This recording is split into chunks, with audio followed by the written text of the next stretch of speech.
Hey y'all, welcome back to our very bookish channel.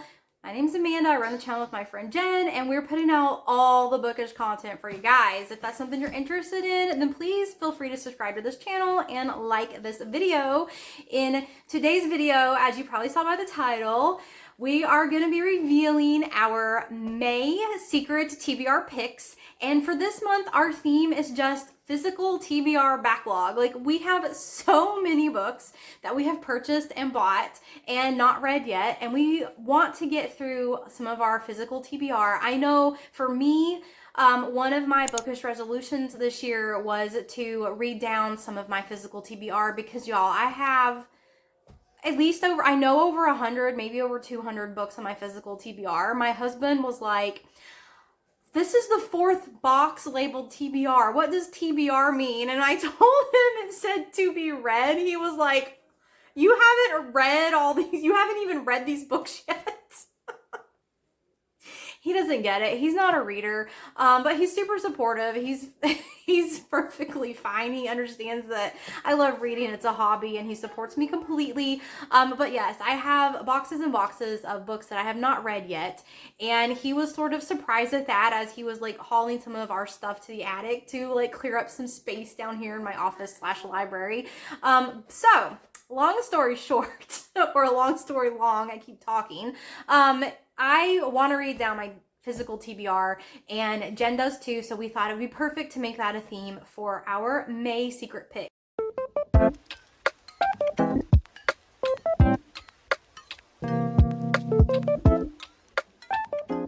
Hey guys, it's time for me to unveil my secret book. This month we are doing a TBR edition where we're just going to pick something on our TBR that we've been really wanting to read, to try, and I'm sure we're not the only one who has the problem of having a huge TBR and needing to read some of those before you're picking up new books, though I still end up buying new books often. It's forcing me to read something that is on my TBR pile. And if you watched our May TBR video, I said that my pick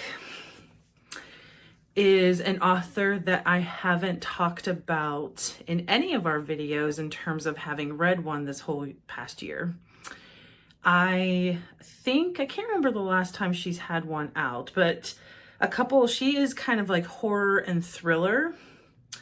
And a couple of the titles I've read by her, the first one was called Little Secrets. I read that back in 2020, and then she did one, I think it's been 2 years now. Maybe that's why I haven't read one since we've been doing these videos. Things We Do in the Dark.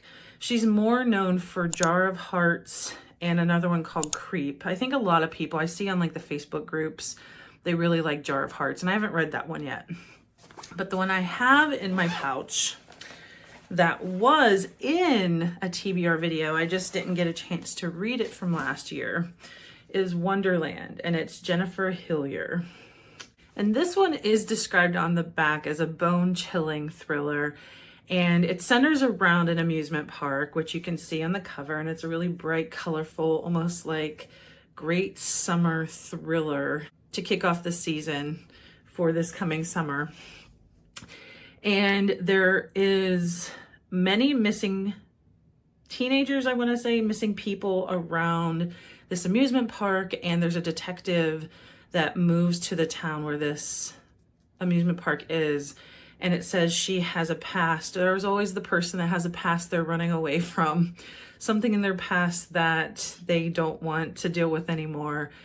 And I don't know if it's going to connect to what she sees here, but she ends up having to investigate all these missing people that are around this mysterious amusement park. So that's my choice for our secret vlog. So come along with me. One of the reasons why I think I held off reading this is I'm not a fan of these like little mass market paperbacks. I feel like you end up breaking the spine, and I don't know, I don't like ruining my books. Even most of them I do end up unhauling and selling or giving them to other people. And I don't know, there's something about books that I just don't like to mar or ruin or break the spines on. I just feel like I want to protect the book. And that's one of the reasons why I feel like I didn't do a mass market paperback. But I only saw this format. I didn't look too hard, but this one was the format that I saw. So I ended up buying this one. And hopefully it's as good as the other couple that I have read by her. And I guess we'll see. So come along as I read Wonderland. The book that I have selected is the fantasy book, obviously. I mean, I'm like just loving fantasy right now. Y'all, I have read so many good fantasy books lately. I mean, Leigh Bardugo's The Familiar, amazing. The Will of the Many, amazing. Empire of the Damned, amazing, which is the second book of the Empire of the Vampire trilogy. Oh my gosh, I just have so many good The Silver Blood Promise was an arc that I just finished, and that book just came out at the end of April. So good. I am having such a good time in fantasy. I want to keep it rolling. So my pick for my secret book this month is The Shadow of the Gods by John Gwynne. John Gwynne is very, very well loved and liked, and he has some really great trilogies out there. This is one of them. He has another one, I think, that starts with Malice is the book. But he has another one that's very popular as well. But this is one that I purchased and own. So in spirit of my physical TBR, I'm starting with this book. This is going to be my first John Gwynne book. So super excited about that. But look at these covers. I love the covers for the books in this trilogy. There's one with like a werewolf on it that's like super scary. But yeah, like look at this massive, massive dragon. Like look at that. Oh my gosh. It kind of reminds me of the dragons from Game of Thrones. Just saying. And the teeny tiny little man there with the sword. But yeah, so excited to get into this. I can't wait to keep reading. I just hope that my luck with picking fantastic fantasy novels keeps going, and this book is no exception to the books that I've been reading lately. It's going to be fantastic. Super excited for it. I'm going to do a 100-page update. So the scene has been set as to what we're diving into with Wonderland. There are several different key people, and you're seeing it from different perspectives. There is Vanessa, who is a detective. She came from the Seattle area, came down to Seaside, which is a very small community. And Wonderland has been taken over by someone that is now gallivanting in Europe. And his niece, Bianca, oversees the park. She has some dalliances with the teenage boys that are working the park. You see, there are a couple things you don't really know, because one of the teenage boys does something at the beginning and you don't know if he's alive per se, and then a body shows up. And I don't think it's him, because they said the face isn't seen. Like, that's the part you don't know. And the clothing is real tattered. And it seemed like the body that was found is someone that didn't seem to be the same age. And they don't know who that body is yet. As I often do with like Frida's books, I'm trying to figure out who could be behind everything. And at first I was thinking it might be the overnight security guard, Glenn, because he is missing and there's some weird things going on there. But I feel like he is the red herring to make you think it's him. And part of me thinks it could even be Bianca, but there's also another, I don't know what his official role is at Wonderland, but he's friends with the owner of the park. And he worked as a teenager with the owner of the park. They both worked as teenage boys at Wonderland. And they call him Oz. And I have a feeling it might be him. I'm landing right now on him as the prime suspect, in terms of, even though there's a reason why I feel like you're being thrown, because he was seen possibly when that body was placed. But I feel like they want you to think that, and it's going to be him. So my guess is it's on Oz. So we shall see. I'm going to keep going and see in maybe the next 50 to 100 pages what's happening and give you guys an idea of how it's going. Okay guys, it's the next day and oh my gosh, I am loving this book. I have already read to page 114, which I think is chapter 13 or 14. It's chapter 13. So I'm already on chapter 13 and this book is going by so quickly. It's one of those books where you switch point of views. So we've been following 3 people's point of views and that normally aggravates me, but for some reason I am really enjoying every single one of these point of view characters. I am fascinated with this world. I did not know that this was like a Vikings novel. I didn't know. I mean, you guys know I go into my books blind. I don't like to know a lot about the books, but this cover does not scream Vikings to me for some reason, and I just didn't know. I had no idea.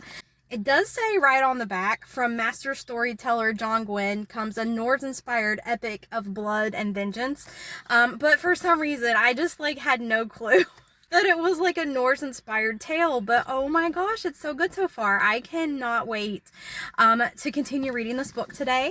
I am going to be out running errands, of course, like I do all the time, but I'm also going to stop at the park and enjoy some of this beautiful weather. It is really warm outside. It feels more like summer than spring right now. It's getting like that hot, but it seriously can go from like hot to freezing in the matter of a day. So the weather changes here so often. But I'm just going to bring you guys along to the park with me just to read for a little tiny bit, and I will check back in with you later.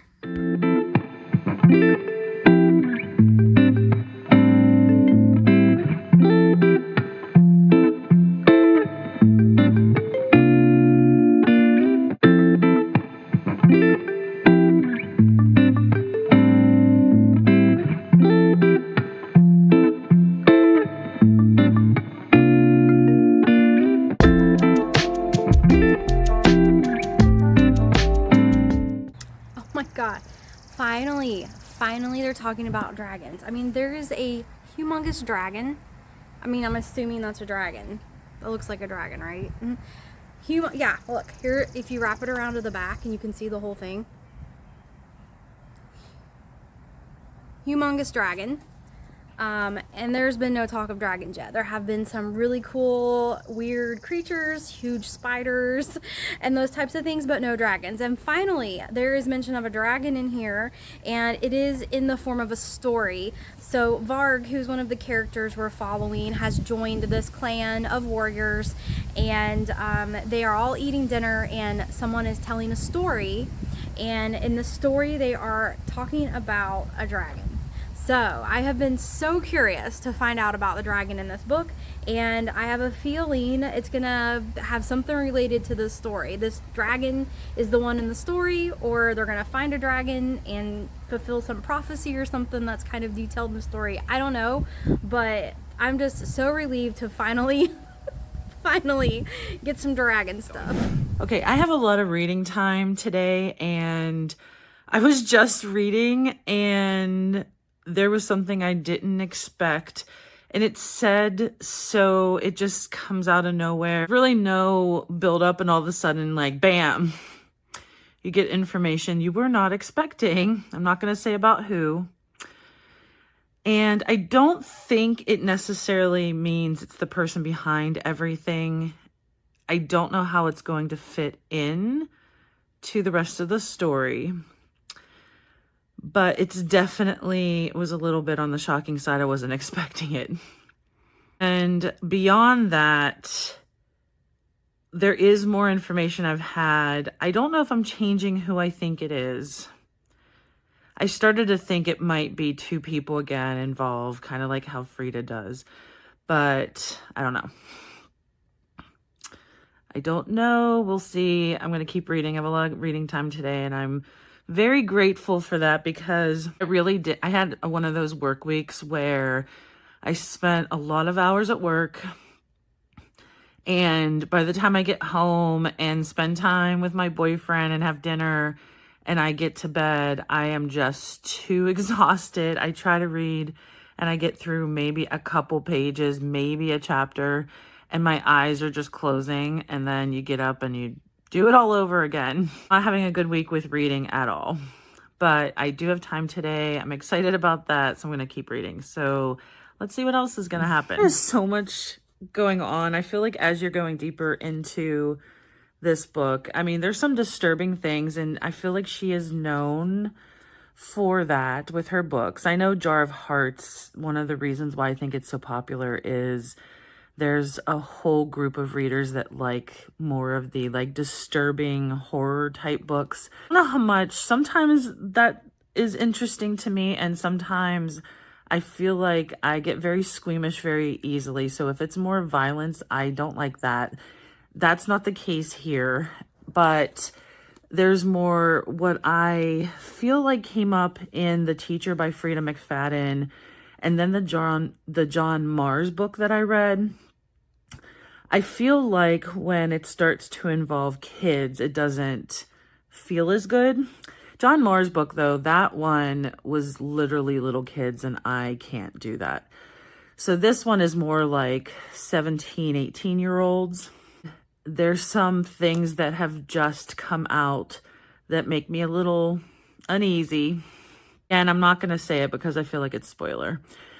But it's kind of almost the hallmark, I feel, of Jennifer Hillier and what she's known for. Though the couple books that I read, I feel from what I remember, and given it has been a couple years, have been more thriller-esque and domestic thrillers. Well, this is kind of new for me. And I didn't read Jar of Hearts, and I don't even remember which one, that's about. I'm gonna have to look that up and see what that one's about. There's a lot, and they're going through some of the suspects and kind of ruling out some of the suspects. Sometimes I feel like that, again, can be red herrings. I am still on my theory. I feel like I'm still right, but with a twist. I do think someone else is involved, and I'm not gonna say who, but we'll see. I'm getting very close. I don't have much. I think it's like 100 pages left. I'm gonna finish it, I think, today for sure. But I'm also I have to do grocery pickup, of course. I feel like my days off always end up being some kind of errands, and a lot of times it's grocery pickup. So I was actually it's a beautiful day outside, and there's a couple books I want to unhaul and put in a little free library. There are a couple different little free libraries that I had seen on the app. And me and Amanda have talked again and again about doing a vlog on little free libraries. We had tried doing one last summer. And what ended up happening is I would look up the little free libraries on this app, but when I would drive to several of them, they didn't actually end up being there. So I don't know how much the app is being maintained. And that was very frustrating. And then the couple that I ended up finding were much more kids' books. And also there was a couple that were really not maintained at all. And I found a really creepy one that had like a doll's leg in it and a nest of something. And the footage Amanda never ended up using, I thought would be more on the funny side to just show people us trying to do that vlog. And I doubt she even still has that footage. But I have a couple that I thought might end up being some decent little free libraries in and around my neighborhood. So I'm going to take you along for that, and hopefully it turns out to be, maintained and not have creepy things inside. Though that would kind of go with the creepy vibe that's happening with the book I'm reading. See you the next time, hopefully at a really nice little free library.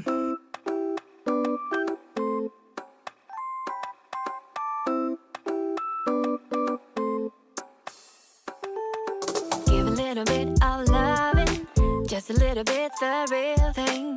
You're the good treasure, my missing piece. Good as gold, yeah, that's guaranteed. Give a little bit of loving. Just a little bit the real thing. You're the good treasure, my missing piece. Good as gold, yeah, that's guaranteed. All right, I'm at the second little free library that I had seen on the app. The first one was a little disappointing. I know I shouldn't just look for books that I am familiar with. I should keep in mind something that I might want to try, but nothing was sparking my interest in that one. And that one, it's kind of sad that there were so many messages around it saying it was on surveillance, and it seemed to be in a very nice, quiet neighborhood. So I don't know if something had happened or if that's because of paranoia, but as I pulled up to this one, it's really a nice little park, and I will show some video of it. It's really cute. I didn't even know this existed around my neighborhood, but I shouldn't say my neighborhood. It's about 15 minutes away from where I live. This one on the back of it, and I'll show you, also says it's 24-hour surveillance, and it makes me, I don't know, I feel weird going up to it, almost like I'm doing something wrong, even though I know I'm not. I'm putting books in and, you know, considering books that are in it, but it just feels odd. I don't know if I'm just overthinking it, but let me show you some footage for it. Give a little bit of loving, just a little bit the real thing.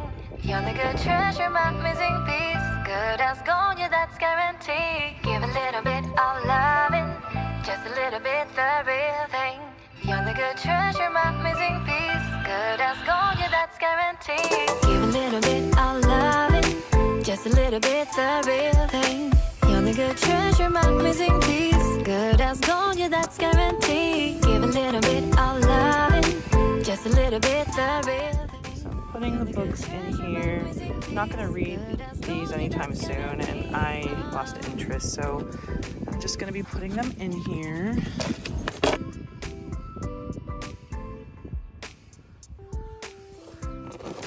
I think there was an Iris Johansson in the other one, and I feel like I haven't read anything, but maybe this is my sign that I should try Iris Johansson. Laura Lippman I have read, and I actually never heard of this one. I might actually take this one.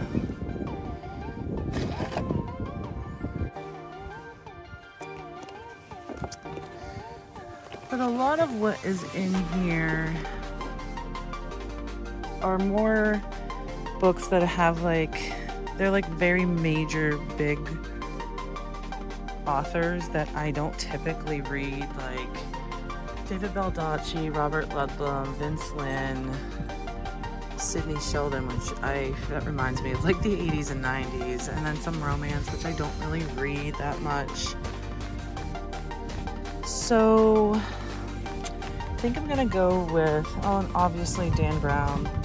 I read lots of Dan Brown. I love Dan Brown. I haven't read that one, but I'm not. It's funny because I was complaining about mass market with the one I'm reading. And of course this one is a mass market. I'm not a big fan of that format. So, more romance. So I am going to take this one, but at least these are, and this is the sign down below, but at least these two that I found are more maintained, and hopefully someone will pick up the books that I have put in there. So this one was a little more successful than the last one. And one more shot of little free library. I feel like I always have high hopes for, it's so gorgeous out today. I always have high hopes for the little free library that I'll magically find. I don't know, some Frida McFadden I never read before. Obviously, but this is a really nice little park. It's very quiet, well, other than the kids playing, but it feels very quiet up here if there were no one here. So I'm headed out. I mentioned before that I had gone to a couple of little free libraries last summer, and I had done footage because me and Amanda were going to do a little free library vlog, but it did not go so well. And the one that I mentioned that had the little like doll's leg in it and was like had a nest and very creepy, I decided to check on it and see what's going on since I was doing little free libraries today. So let's check out and see what it looks like now. So it's near this Quail Run Leisure Center. And this is the little free library, and looks super cute at first. I'm kind of scared to see what's happening. And I think, I don't know if that's spider webs or not. So I don't remember what the books were here the last time. And I'm kind of scared to move too many things.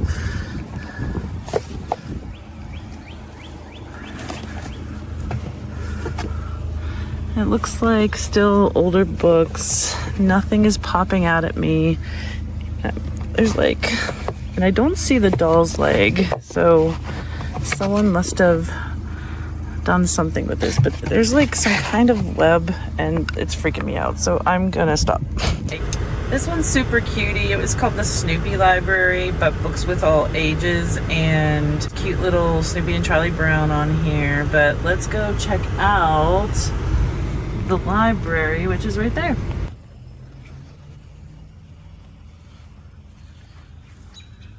Little kindness box. It has pencils in it. And it does look like there's a lot of kids' books in here. Oh, that's kind of creepy. Kind of fits the vibe what I'm reading right now. And it does look like it's all kids' books, which is one of the reasons why I had told Amanda it's hard to do these. Because it's a lot of kids' books unless we decide to do kids. There are some Star Trek books in there, but it's looking like it's all kids' books. But it is super, super cute. Little Snoopy. So this is a great adventure, I think, to do with kids. It makes me want to build a little library. So I think I'm going to just go pick up my groceries and finish Wonderland. Hey y'all, I have a reading update for you guys. I am about halfway in a couple of things. First of all, I expected this book to be really good. I did, because it's very popular. Lots of people have loved and read it. So I was expecting it to be good, but wow, what an adventure we are going on with these characters. You are following 3 point of view characters, and I gotta say, one of them is a woman, and she reminds me so much of Lagatha from that TV show, The Vikings. If you guys have ever watched The Vikings, I loved that TV show. I've seen every episode.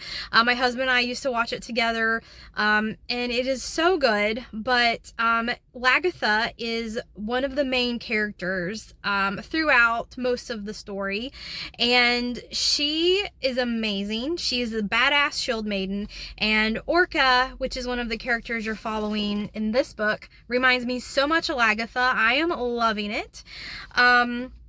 There are some really weird creatures, even like large insects and things in this book, and there is a scene with these insects called nightworms, night-wyrms,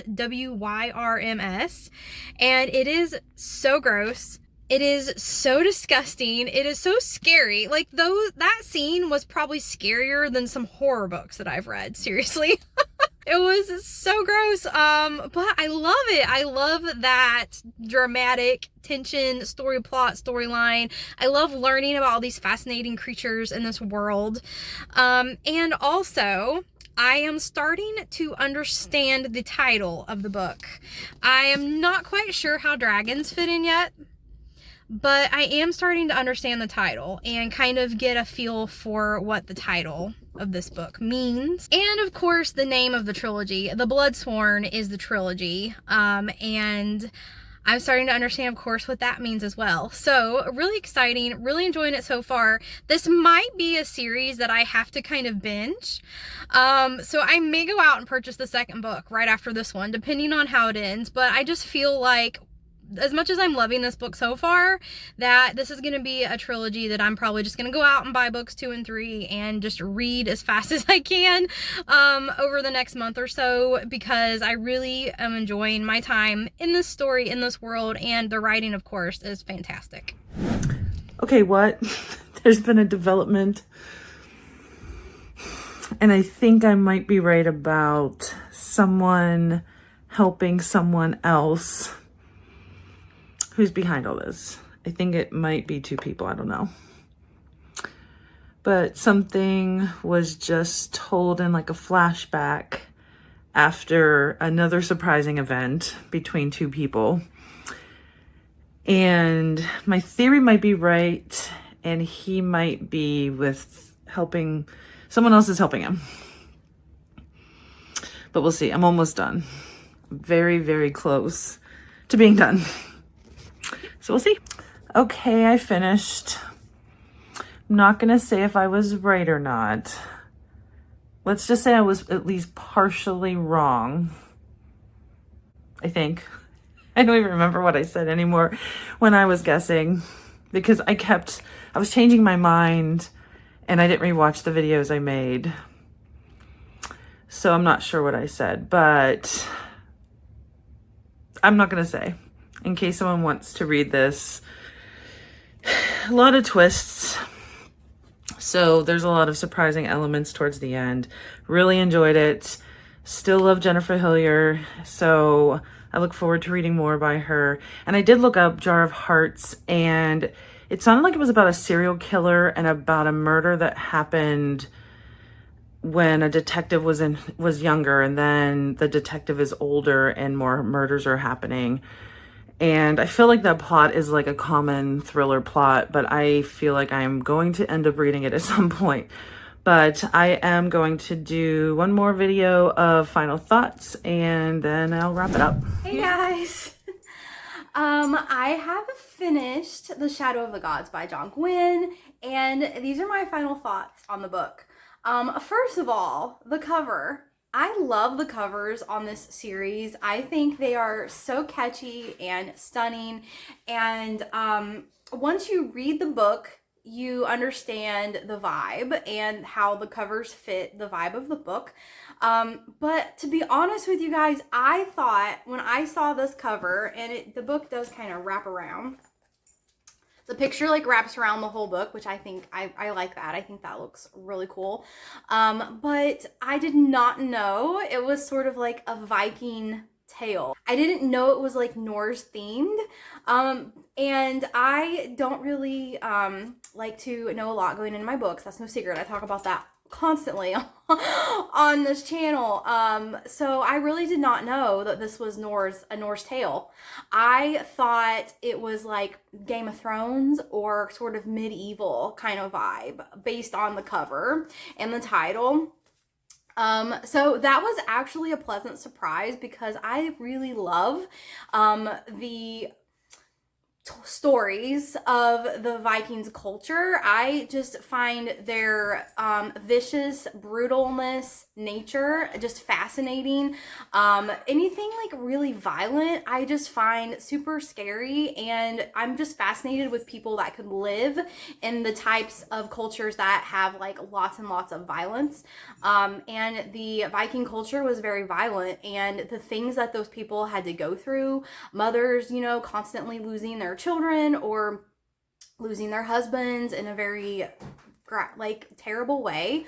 I really enjoyed the TV show Vikings. The series is over now, but one of the characters in this book actually reminded me of a character from that TV show. And in this book, you're following Orca, and she is a shield maiden, but she is a wife and she has a son. She reminded me very much of a character in the Viking show named Lagertha, and she was a very famous shield maiden and the wife of a very famous Viking called Ragnar. And she also had a son, so it just reminded me a lot of that character, and I just really enjoyed my time reading this book. I think the writing is really good. It's very easy to follow. It's very easy to imagine this world, and it is a little challenging in the beginning just because you do have like the very Viking type names and spellings of names, but once you can kind of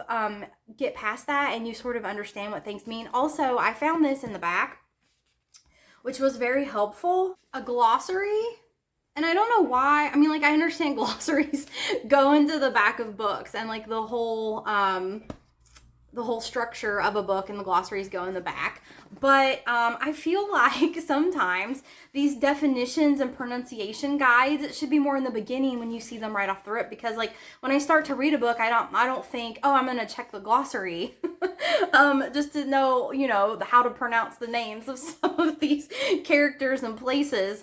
But yeah, there's just you can see here it says Norse titles, terms and items, and then it lists them and the pronunciation. So you see this a lot, this little symbol right here, you see that a lot in the book, and it's pronounced with a TH. It looks like an O with a kind of little X on top, but it's pronounced with a TH. So once I read this and saw that, I thought, oh, okay, I can pronounce these words instead of just guessing. In my head, I know how to say them.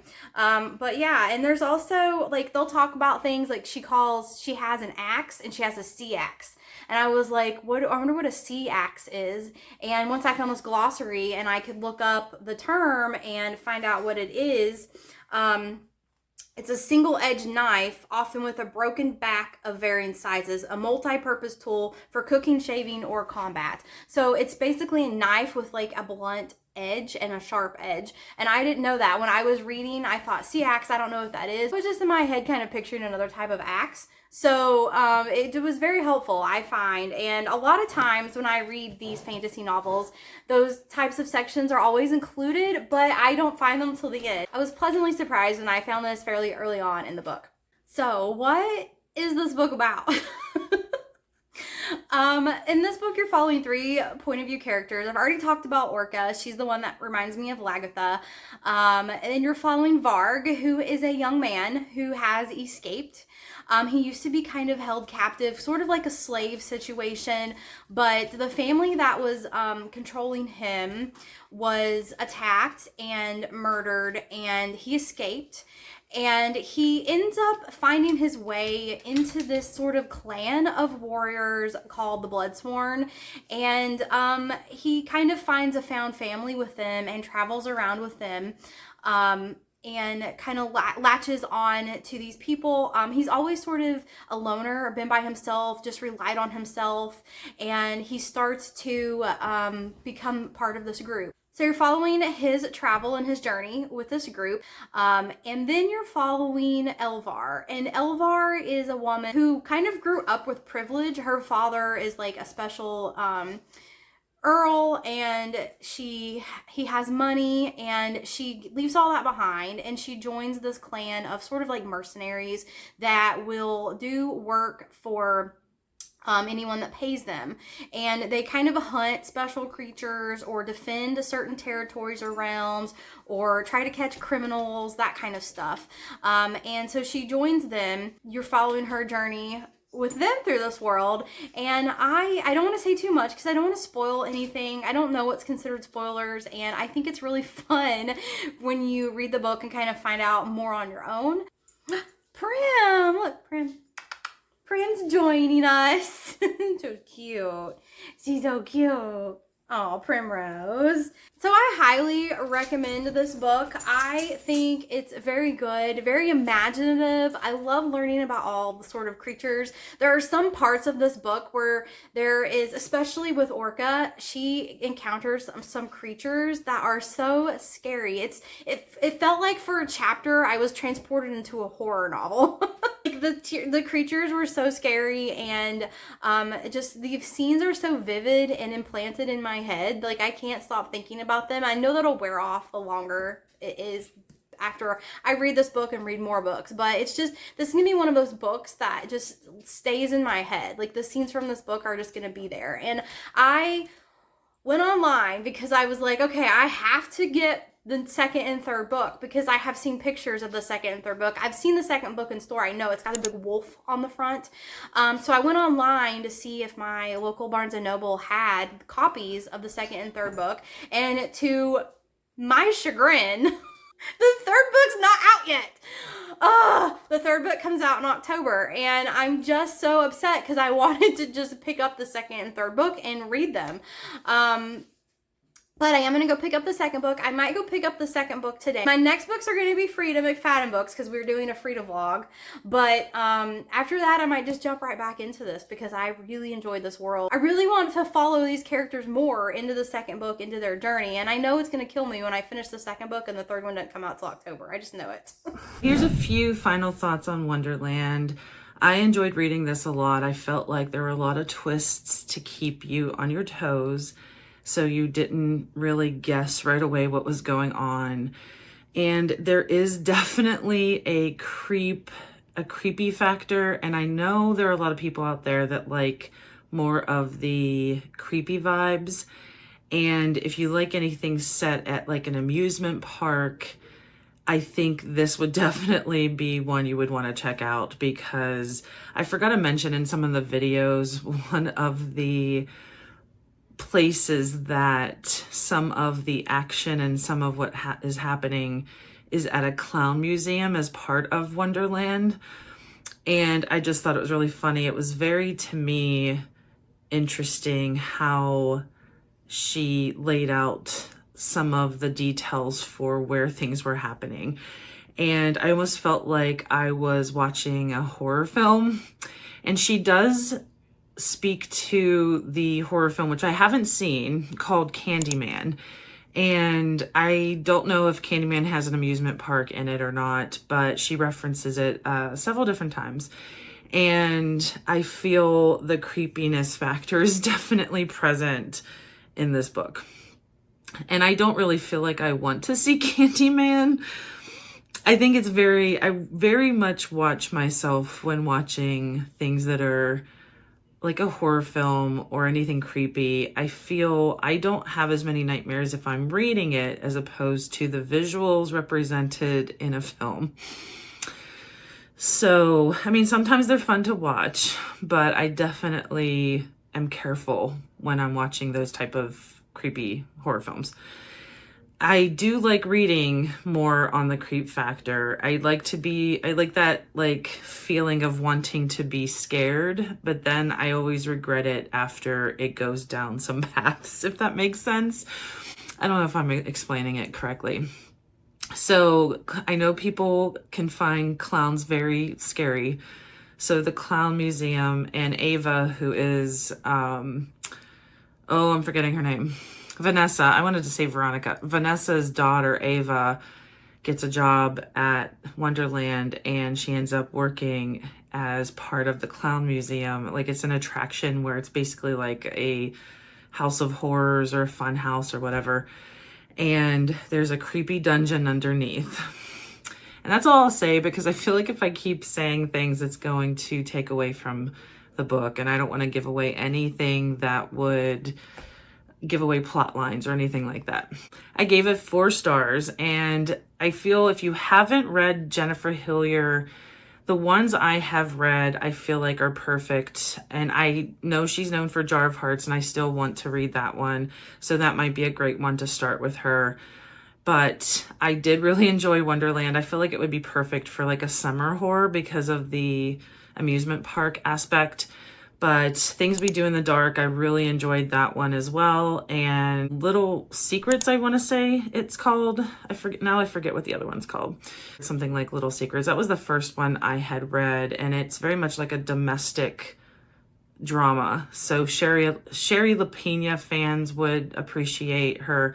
But I do feel like she has the proper amount of like dark and lots of twists. This one definitely had lots of twists. I don't remember that as much with the other one. I remember there being twists, but this one I felt was almost like, I'm gonna pun here, be prepared. Almost like an amusement park ride where there are lots of twists happening. So, in conclusion, very much enjoyed my Secret TBR, and I hope we get a chance to do more of those because I very much want to read things that are on my TBR. This one was definitely a successful read. And I would love to know if you guys have read Jennifer Hillier. What are your thoughts? Are there any other authors that I haven't talked about that are like Jennifer Hillier that you guys would suggest? I am open ears as to any author suggestions or book suggestions. So that's in conclusion. Thank you guys for watching about our Secret TBR picks. I don't think I know what Amanda's reading, so I'd be very curious to see what she has chosen for hers. And until next time.